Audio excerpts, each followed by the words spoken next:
Bilang isang OFW, nakakapanindig balhibo ang kanyang mensahe. Ita-translate ko sa inyo lahat ng mga sasabihin niya in Tagalog ha.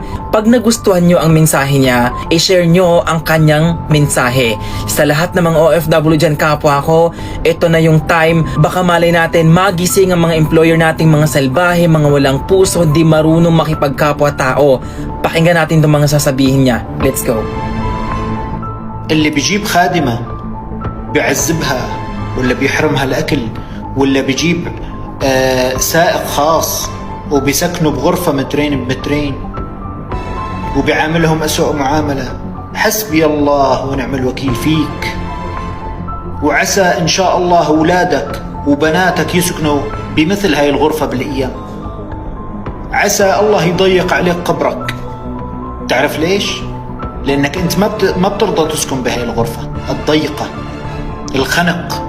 بترضى بتنام فيها يوم واحد؟ لا، ما بتقدر، لأنك ظالم، قلبك أسود. لا يؤمن أحدكم حتى يحب لأخيه ما يحب لنفسه. قبل ما تسكن فيها السائق ادخل للغرفة وشوفها، هل أنت بتقدر تعيش فيها؟ هل بتقدر تلبس فيها، تكوي، تاكل، تنام، تتحمم، تقدر تجلس آخر النهار بعد التعب الشاق؟ ولا الخادمة؟ حطي نفسك مكانها، البسي لبس الخادمة وجيبي أدوات التنظيف واشتغلي الشغل اللي انت بتوكليها إياه، وشوفي هل بتتحملي هذا الشيء، وخلي أحد يكلمك نفس الكلام اللي انت بتكلميها للخادمة.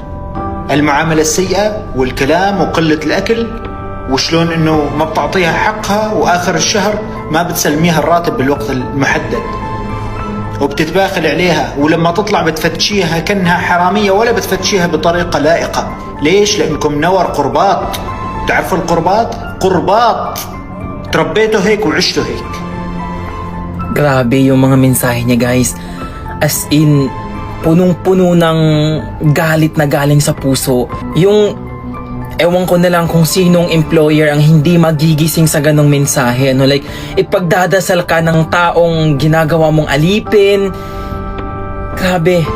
Guys, para sa akin nagustuhan ko talaga yung mensahe niya. That's the reason why ginawang ko talaga ng subtitle para mas maintindihan nyo talaga yung nilalaman ng kanyang mga mensahe. And this is the time para i-deliver natin ito sa ating mga employer na mga salbahe, no? Baka mali natin one day, paggising nila, bigla na sila nagbago, bigla gumanda yung mood nila, bigla gumanda yung trato nila sa atin. One day yung amo natin magbabago na dahil lamang sa mensahe na nagpag